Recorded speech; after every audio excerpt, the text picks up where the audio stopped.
Emma was 10 steps from the curb when Bruno lunged. The German shepherd growled so violently it stopped every parent, teacher, and child in their tracks. He didn't bark for fun. He barked like something was wrong, terribly wrong. And when they finally checked the van the man had been driving, the school froze in disbelief. It was a mild Tuesday afternoon in early spring, the kind where you don't need a jacket but still hold on to it just in case. At Willow Ridge Elementary, the final bell rang like any other day. Children poured out of classrooms like a stream of joy, backpacks bouncing, shoelaces untied, sticky hands from lunchroom jelly cups still smudged with glitter from art class. Officer Martinez stood near the front gate, sipping lukewarm coffee from a travel mug and keeping one eye on the main pickup lane. At his side sat Bruno, the school's K-9, a retired police dog trained in search, rescue, and crowd awareness. Bruno wasn't there to sniff lockers or hunt drugs. He was there to watch, to feel, to react when nobody else could. At 2:48 p.m., Emma Carson, a fourth grader with a lopsided braid and sparkly unicorn backpack, walked out of the east side exit, not the main one. That door led closer to the staff lot, but sometimes kids used it if their parents parked out back. Emma's mother usually picked her up by the front office, but today someone different was waiting. A white cargo van, the type painters or movers might drive, sat idling near the rear fence. The side door was already slid open. A man stood outside it, waving with one hand a paper in the other. "Emma," he called. "Hey, sweetheart. Your mom asked me to pick you up today. Said she had an emergency and couldn't make." Emma stopped. She'd never seen him before, but he smiled big like he knew her. And he even said her name. He hesitated. "My mom didn't say anything," Emma replied, hugging her backpack tighter. The man chuckled, stepping closer. "She probably forgot. Busy day. Huh. I promise I'm safe. See?" He held up a paper that looked like a printed email. Went too far for her to read clearly. That's when Bruno noticed. The German shepherd's ears perked. He rose slowly. He locked eyes with the man, then with Emma, then the van, and then he exploded. Bruno surged forward with a deep guttural growl that turned every adult head nearby. Officer Martinez almost dropped his coffee as he grabbed the leash, but Bruno wasn't waiting for permission. His bark was sharp, fast, relentless, the kind that cuts through conversations and makes you instinctively step back. Emma froze. The man's smile vanished. "I didn't do anything," he said, quickly, backing up toward the van. "The dog's nuts." Bruno didn't care. He lunged once, barking louder, his body angled protectively between Emma and the man. By then, Martinez was moving fast. Step away from the vehicle now. The man's eyes darted toward the open driver's door. He hesitated, then made a dash for it. Wrong move. Martinez unclipped Bruno. 3 seconds later, the man was face down in the grass with Bruno's front paws pinning him to the ground and 100 kids staring from behind the safety gate. Backup arrived. Within minutes, the man was cuffed, the van searched. Emma was led gently back inside the school where the counselor gave her warm apple juice and sat beside her until her real mom, shaken and pale, showed up in tears. Inside the van, police found a Second cell phone. It had no service plan, but was connected to open Wi-Fi networks and had dozens of photos saved in its camera roll, including 3 of Emma. One taken last week, one that day, and one zoomed in from behind a schoolyard fence. He wasn't a family friend. He wasn't sent by anyone. He was a predator who had learned her name, likely online, and came prepared with a fake story and a warm smile. At the precinct, Officer Martinez paced outside the interview room, shaking his head. He knew how to blend in, he muttered. Right time, right place, calm tone. He probably could have fooled me, but he didn't fool Bruno. The detective replied. No, Bruno doesn't care how calm someone looks. He only cares if something's off. Emma went home safe that night. She didn't say much during dinner, but her mom stayed by her side the whole evening. She hugged her tighter at bedtime. Read 2 stories instead of 1. And when Emma asked, "Can Bruno come live with us?" her mom just smiled and said, "I wish he could." School. The next day, Bruno sat near the front gate like always. Kids came up to pet him, even the shy ones. They gave him snacks, stickers. One little boy left a folded crayon drawing by his paws, a picture of Bruno standing in front of a big van with flames behind it, and a word bubble that just said no. Principal Harris called an assembly that afternoon. No formal speeches, just a quiet thank you, a round of applause, and a golden tag slipped onto Bruno's collar. That red protector of the heck. That night, the local news ran the story. The segment was short. They didn't show the man's face. They didn't say the word predator or abduction or anything too heavy for the 6 p.m. audience. But they did say this. Tonight, one family sleeps a little easier because a retired K-9 named Bruno refused to let a little girl trust the wrong person. He didn't need words to do it, just a bark and a heart trained to protect. The next morning, the buzz around Willow Ridge Elementary wasn't about math tests or recess drama. It was all about Bruno. He barked so loud I thought the gym was on fire, one boy said at the breakfast table. My mom says he should work for the FBI. Another whispered in the hallway. But for Officer Martinez, the adrenaline had barely worn off. He arrived early, Bruno at his side, and they both walked the perimeter of the school like clockwork, a little slower than usual, a little more deliberate. Bruno's tail swayed casually, but his eyes stayed alert, scanning. The staff was different now, too tighter, more careful. Teachers triple-checked the pickup list. The front office locked the secondary gate that used to stay open for convenience. And for the first time in years, parents were reading the safety emails and replying.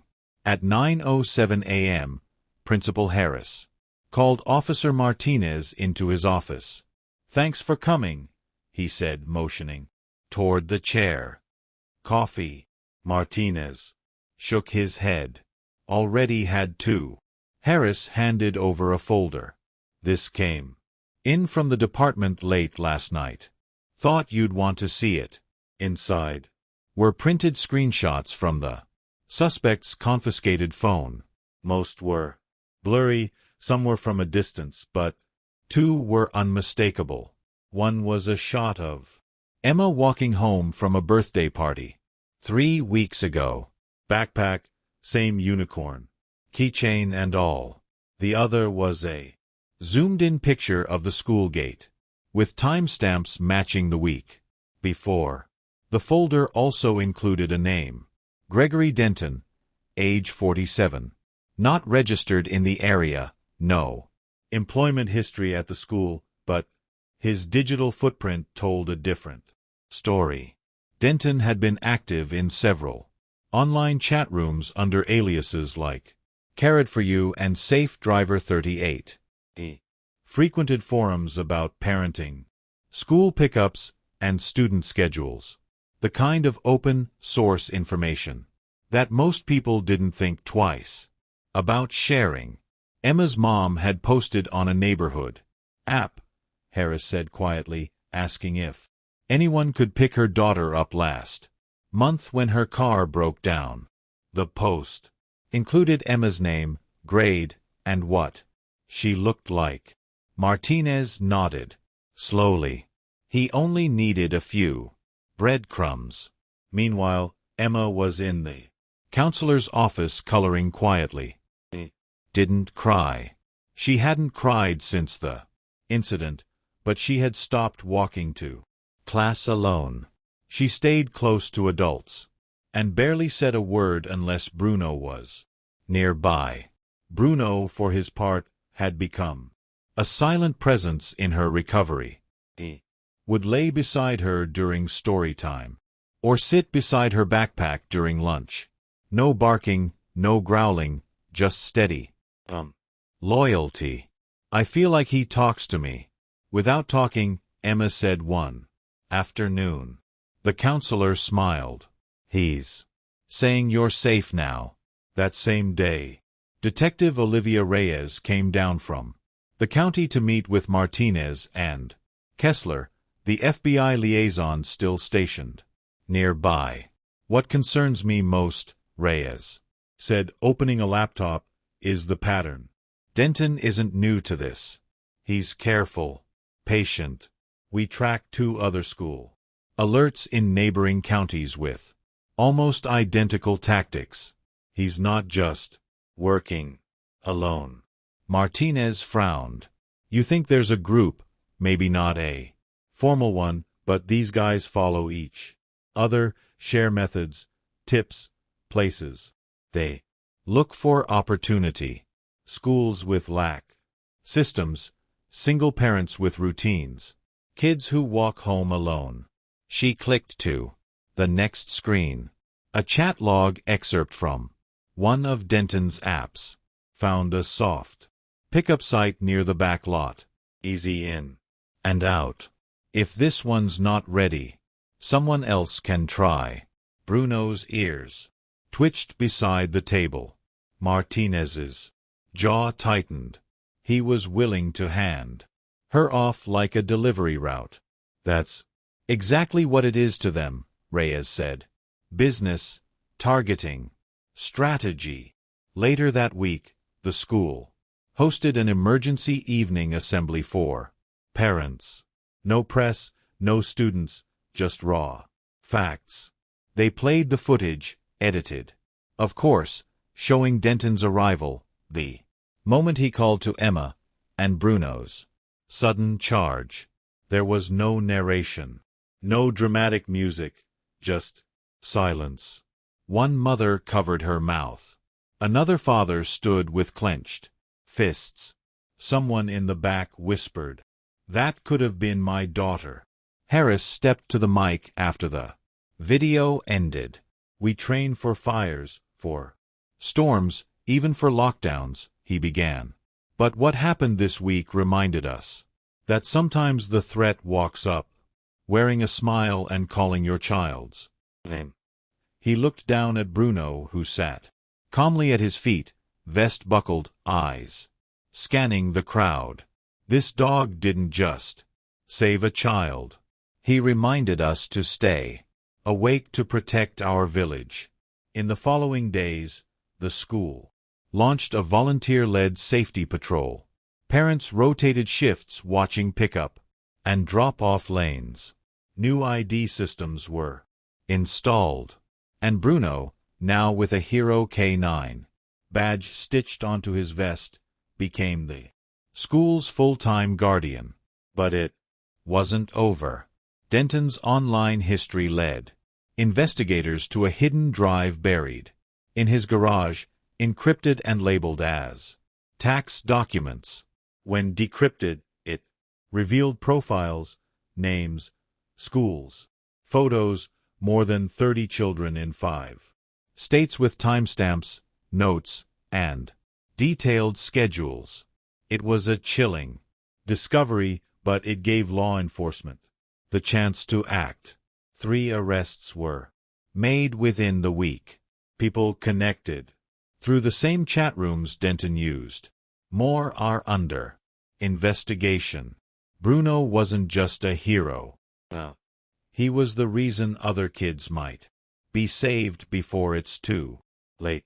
One afternoon, Emma came to school with a handmade card.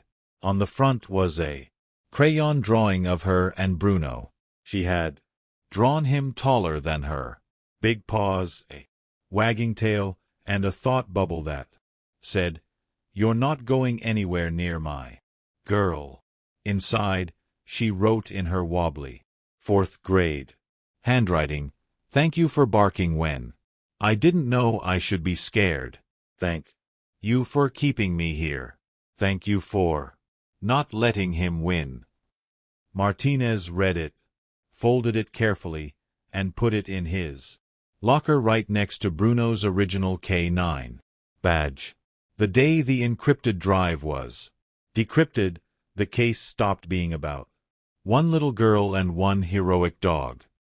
Became something far bigger. A folder, initially disguised as 2022 tax prep, held a detailed spreadsheet that felt less like data and more like a predator's playbook.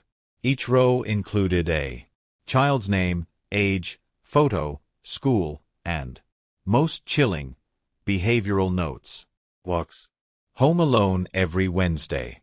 Parent leaves for work before school opens. Often waits at back gate. Unsupervised. There were 32 children. That list, Emma was number 8. When Detective Reyes saw the file, she didn't say a word for almost a full minute. Her jaw was tight. Her eyes scanned line after line with increasing disgust. "These kids don't even know they're being hunted," she finally whispered. "They think they're walking home going to math class, but someone's taking notes, like their products on the shelf." Martinez stood in the corner of the command center, arms crossed, Bruno resting near his boots. The dog wasn't restless. He was reading the room like always, sensing the spike in heart rate. The way silence feels different when danger's near. Agent Kessler, the FBI liaison still assigned to the case, shook her head. "We're no longer looking at an isolated incident. This is a trafficking structure, organized, methodical." She pointed to 3 usernames found in Denton's messaging, each one connected to posts that mirrored the behavioral notes found in the file. One of those usernames had already appeared in a child luring attempt at a school in neighboring Franklin County. They hadn't known the cases were related until Bruno made them look closer. Back in Willow Ridge, parents were still clinging tightly to their kids. Attendance had dropped the first few days after the incident, but it slowly rebounded. Teachers added a layer of social-emotional learning to every class, talking to students about safe adults, about instincts, about listening to their feelings when something felt wrong. And Bruno, he was now as much a part of the school as the flagpole. He walked the halls in the mornings, laid near the cafeteria during lunch, and sat beside the nurse's office. When kids needed someone quiet to lean, no one questioned it anymore. They needed him. It was during one of those quiet lunch periods that Emma looked up from her seat and asked Officer Martinez, "Do Do you think there are more girls like me? Martinez sat down across from her. What do you mean? I mean girls who almost got tricked but didn't because of a dog. He looked at Bruno lying by their feet. Yeah, he said. I think there are. And I think some of them never even knew they were in danger. Nodded slowly. I hope they have a Bruno. Ooh. Meanwhile, the investigation moved fast. Reyes coordinated with child protection units across multiple states. Each name on Denton's list became a priority. Were they safe? Did anyone try to approach them? Had there been any suspicious activity nearby? One by one, the story started surfacing. In Tulsa, a mother reported a strange man loitering near her daughter's bus stop 3 weeks prior. In Phoenix, a second grader came home with a note in her backpack and sign saying, "You're special." In Columbus, a girl said a man offered her a ride and knew the name of her school principal. None of these were reported at the time. They hadn't seemed serious until now. The FBI launched what they called Operation Shadowet, an active mission to hunt down the users behind the usernames tied to Denton's messages. Search warrants were issued. Digital footprints were traced. IPs were located. Devices seized. Out of the original 32 children, 6 had been approached in some way. 3 of those families hadn't even known it had happened. But Bruno's story had sparked something. Awareness. At Willow Ridge, Principal Harris worked with the PTA to bring in trauma counselors and online safety experts. They held workshops titled What Predators Don't Want You to Know and handed out illustrated books teaching children how to trust their instincts. Parents began double-checking their privacy settings, deleting old posts, and updating who had pickup permissions at the school. And every single family knew one name: Bruno.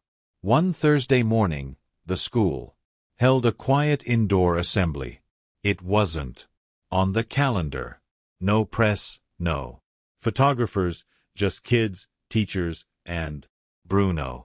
Principal Harris stepped onto the small stage and held a microphone in one hand and a plaque in the other. This is not just for what he did last week, Harris began.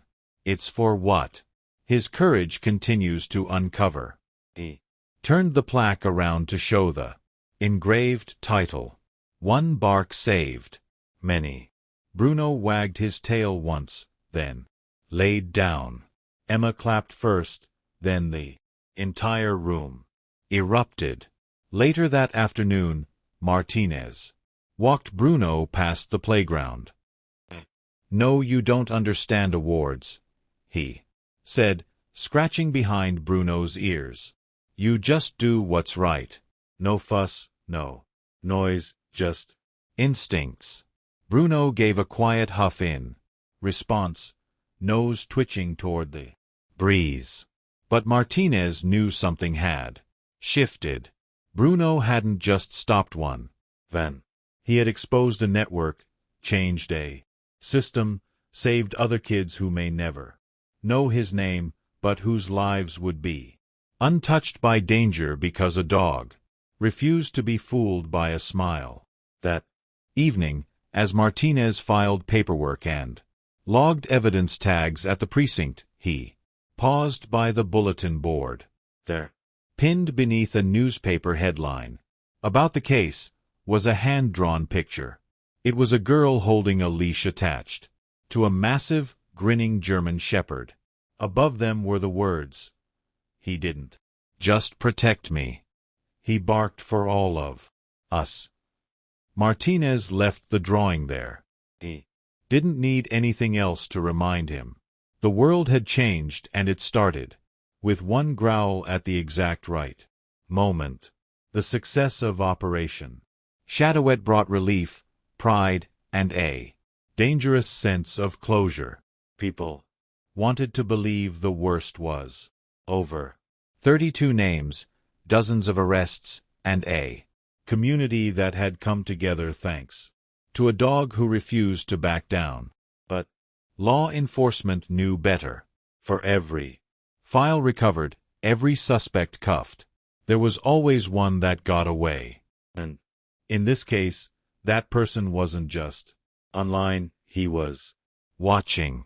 2 weeks after Bruno's story aired on regional news, a quiet town 3 hours away reported an attempted abduction in a mall parking lot. 10-year-old girl walking just a few steps ahead of her mom was lured by a man promising to show her puppies in the back of his car. The girl hesitated, and that pause was enough. Her mom screamed. The man ran. Surveillance footage showed him wearing a hat pulled low, sunglasses, nondescript clothes, but the footage also showed a patch on his sleeve, a small sleigh embroidered in red and gold, the same symbol Reyes had seen on other suspects tied to Denton's network. But this man, he hadn't shown up in any of the recovered chats. He was something else, and it meant the operation wasn't done. Back in Willow Ridge, life had slowly returned to normal. Emma was smiling again, even telling jokes. Bruno still did his daily rounds, but he seemed more relaxed until one Friday afternoon when something shifted. It started small. A black pickup truck parked across the street from the school. Engine off. Windows tinted. Not illegal. Not especially suspicious. But Bruno stared at it hard. He didn't bark, didn't move, just watched. And when the truck left 5 minutes later, Bruno followed it with his eyes until it disappeared. Martinez noticed. "You don't usually do that," he murmured. The next morning, Martinez pulled up. Security footage. The same truck had driven past the school 3 times that week, each time slowing down near the east gate, then circling the block. No license plate match, no registered owner in the area. He called Reyes. "We've got someone circling," he said. "And Bruno's reacting." Reyes didn't hesitate. "I'm coming." That Monday, FBI surveillance teams set up discreet monitoring posts around the school. Parents weren't told. The staff kept teaching and Bruno kept patrolling. 3 days passed. Nothing. Then came Thursday. At 2:41 p.m., as students lined up for dismissal, the black truck appeared again, this time parking just outside the crosswalk zone. The driver didn't get out, but he held up a phone, angled like he was taking pictures or recording. Bruno growled low. Martinez narrowed his eyes. "I need a tag check. Now," he said into the radio. But before dispatch could respond, the driver started the engine. Martin acted fast. He dropped Bruno's leash. "Go." Bruno bolted across the grass, barking furiously. The truck lurched forward, tires screeching. But the dog was faster. He reached the rear door, teeth barbared and snapped at the handle. The truck jerked to the left, crashing into a fire hydrant. Steam and water exploded upward. The driver flung open the door and tried to run.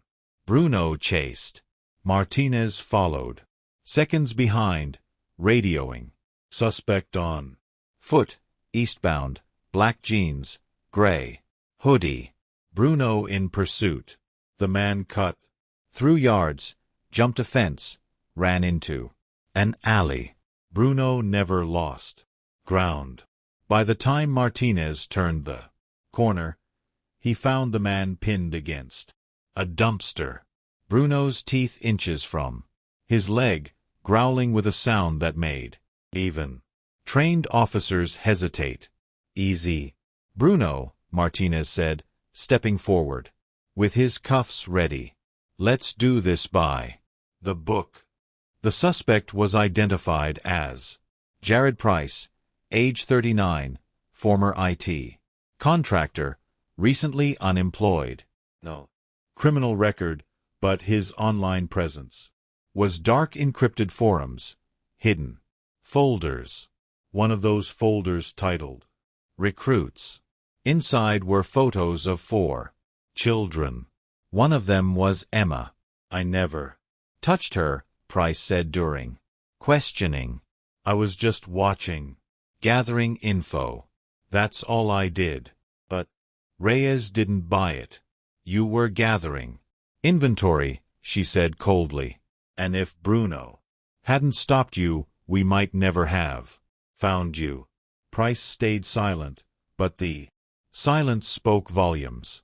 When Martinez told Emma's mom, she turned white.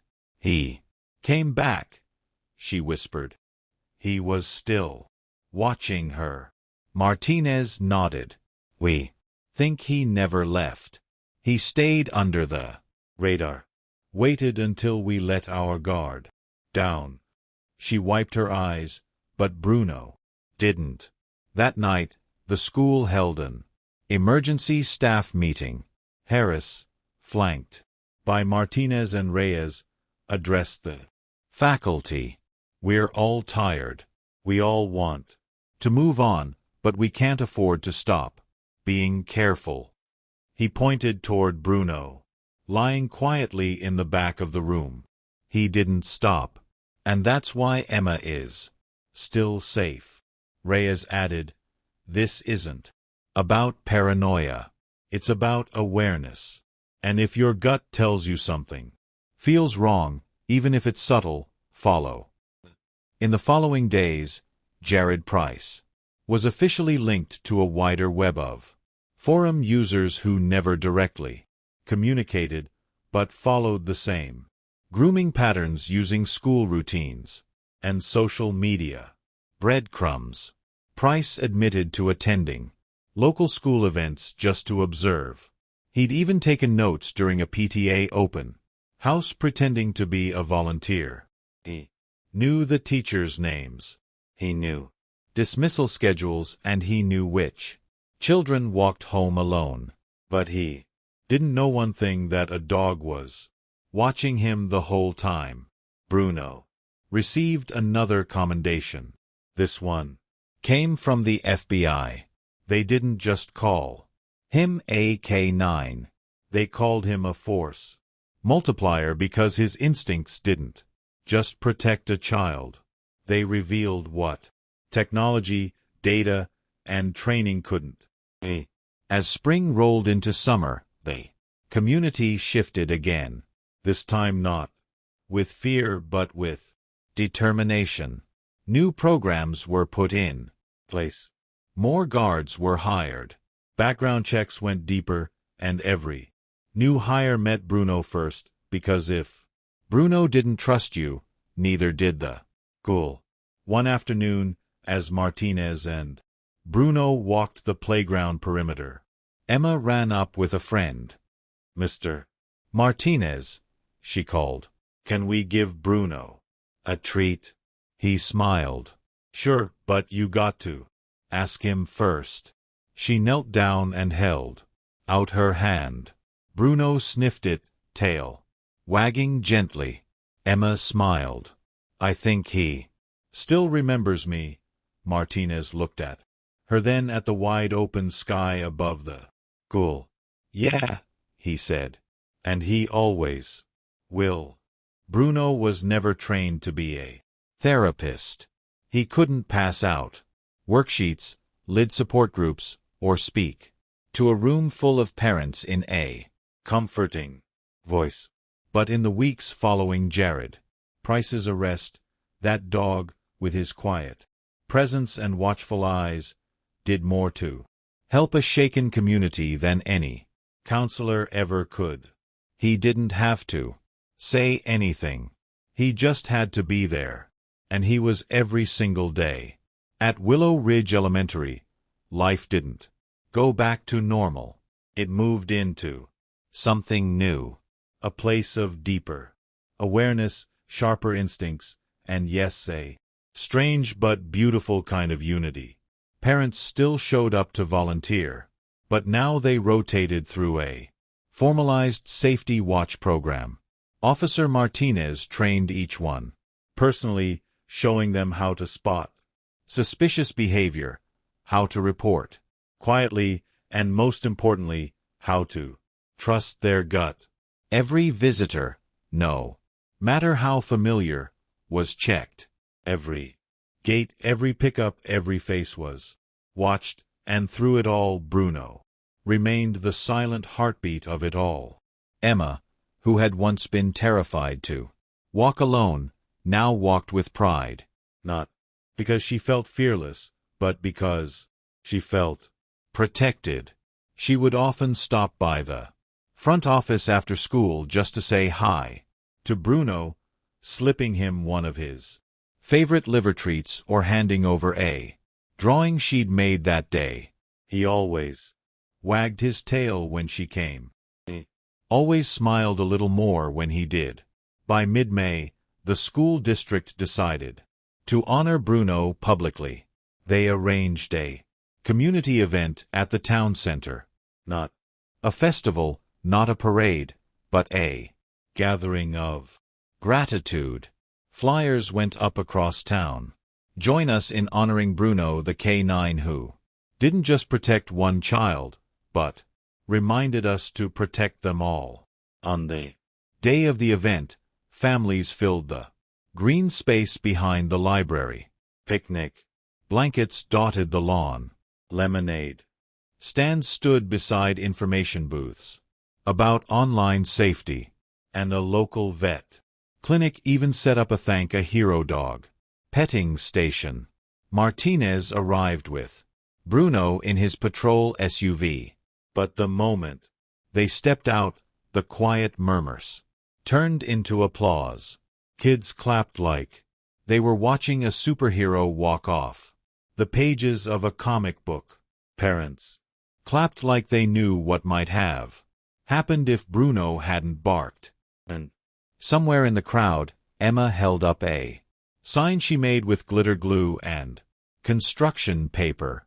He barked for me. When Principal Harris took the mic, he didn't talk about arrests or police investigations. He talked about what trust looks like. Bruno didn't know who Emma was when he blocked that van. He didn't know her mom or what grade she was in or where she lived.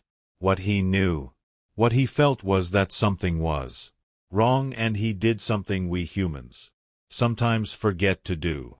He acted on it. He paused, then added, that instinct saved more than one life. The mayor presented Bruno with a golden collar tag shaped like a shield. On it was engraved, Brun, Guardian of Willow Ridge. When Martinez leaned down to hook it onto Bruno's vest, the dog simply sat still, tail thumping once against the grass. Later that night, Martinez walked Bruno along their usual route down Oak Street and past the old fire station. The sky was painted with soft oranges and purples, the sun slipping behind rooftops like a tired lantern. You changed everything, buddy, he said. Bruno didn't react with excitement or pride.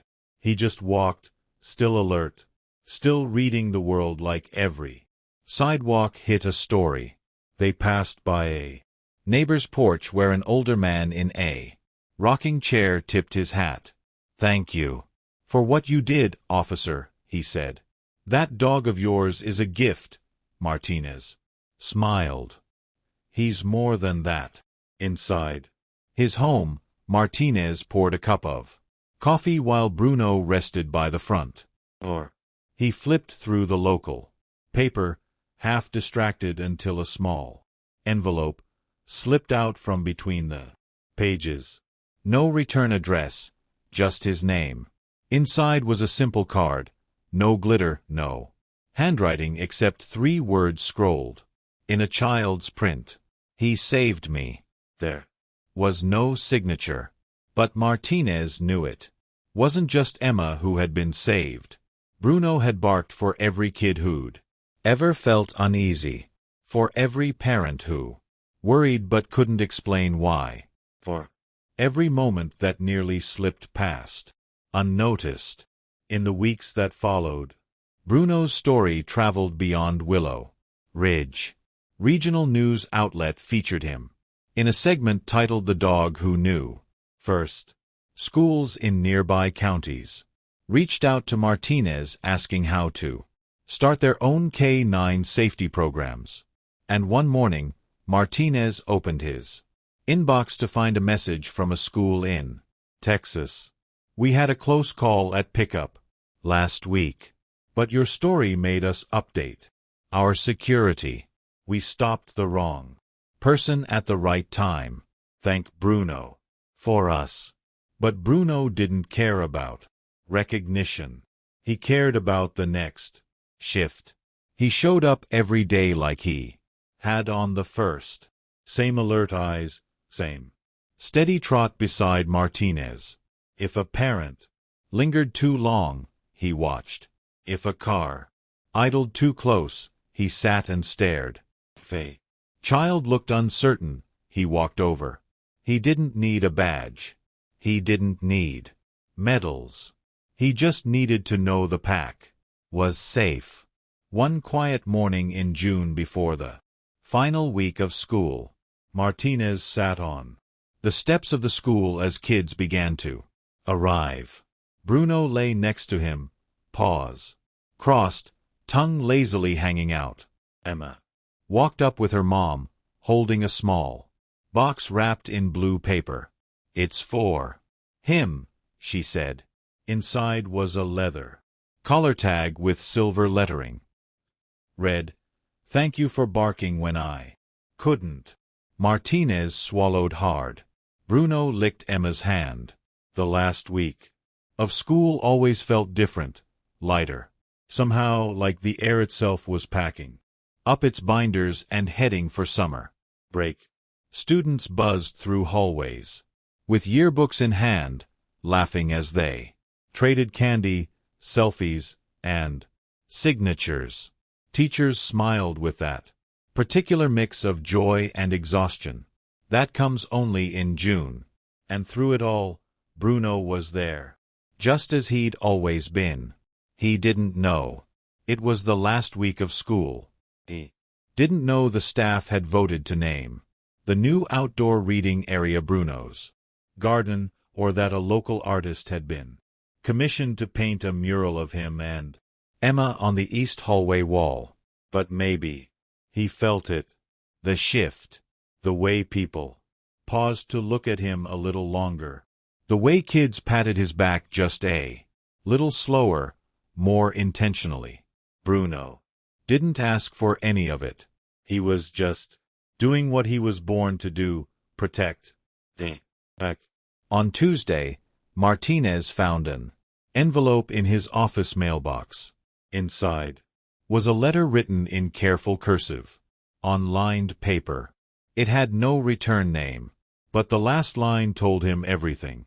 "Thank you for letting me keep my daughter." He folded the letter and tucked it into the pocket behind Bruno's certificate from the FBI.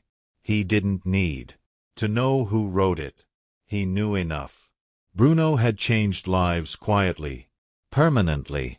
The final day of school arrived with all the usual fanfare. Parents stood in the sunshine, with phones raised, snapping pictures of kids holding last day signs. Teachers handed out report cards and summer reading lists. Backpacks were bursting with glitter crafts, sticky granola bars, and lopsided clay art projects. Emma showed up wearing a shirt that read, Brun is my bodyguard. She wasn't scared anymore. She hadn't been since that day in the parking lot when Bruno stood between her and danger without hesitation. And now she stood taller, spoke louder, trusted herself. The afternoon dismissal line moved slowly as parents hugged teachers. Goodbye and kids loaded up into SUVs, minivans, and school buses. Martinez and Bruno stood by the main gate, watching each child walk out safe and free. When Emma and her mom reached the gate, she knelt to hug Bruno one last time before summer. You can take a break now. Okay, she whispered into his ear. We're okay. Bruno licked her cheek. Once and for just a second Martinez thought he saw something. Maybe understanding, maybe acknowledgement, maybe just the soft ending of something big. That evening, the school held a private retirement ceremony, not for a person, but for Bruno. They called it a transition, not an ending. After all, Bruno wasn't going far. He'd be officially retired from daily patrols, but would still live with Martinez, still visit school once a week for therapy sessions with the kids, still show up for safety drills and assemblies. But he'd finally get to rest, to sleep in, to play fetch in the backyard instead of watching the front gate. The principal, a man known more for spreadsheets than speeches, stepped to the mic and cleared his throat. We talk a lot about data in schools, he began. Test scores, attendance, metrics. But some things you can't measure. You can't graph a child's sense of safety. You can't assign a score to instinct. He turned to Bruno, lying near the stage, ears perked. But we know this because of one dog, 32 names turned into 32 kids, who got to keep being kids. The room stood and applauded, not with fireworks or fanfare, but with respect, gratitude, and love. That night, Martinez and Bruno sat on the back porch, fireflies blinking lazily in the tall grass. You did it, buddy, Martinez said quietly. You didn't just catch the bad guy, you gave people something to believe in again. Bruno rested his head on Martinez's boot. I know you can't stay forever, Martinez continued. But what you've done, that stays. He looked up at the stars, then back down at his friend. That bark, it saved her life. And it saved ours, too. Over the next few months, Bruno's story made its way into books, podcasts, and news specials. He became a symbol not just of safety, but of instinct, of unspoken courage, of doing the right thing even when no one else saw the threat. Teachers in other districts requested K-9 units. Parents reconsidered online sharing. Kids everywhere learned a new kind of heroism. Quiet, loyal, and powerful. Sometimes life doesn't give us sirens or warning signs when something's wrong. Whispers. It shifts. It hides behind smiles and smooth voices. And in those moments when everything looks normal but feels just a little off, that's when instinct matters most. Bruno didn't stop a van because he had evidence. He didn't growl because someone looked scary. He acted because something was wrong, even when no one else could see it. That's what heroes do. Not just with barking or chasing or protecting, but by trusting their gut and standing between the innocent and the unthinkable. So maybe the world needs fewer superpowers and more Brunos, more people, more dogs willing to listen to the silence and still say, this isn't right, and I won't let it happen.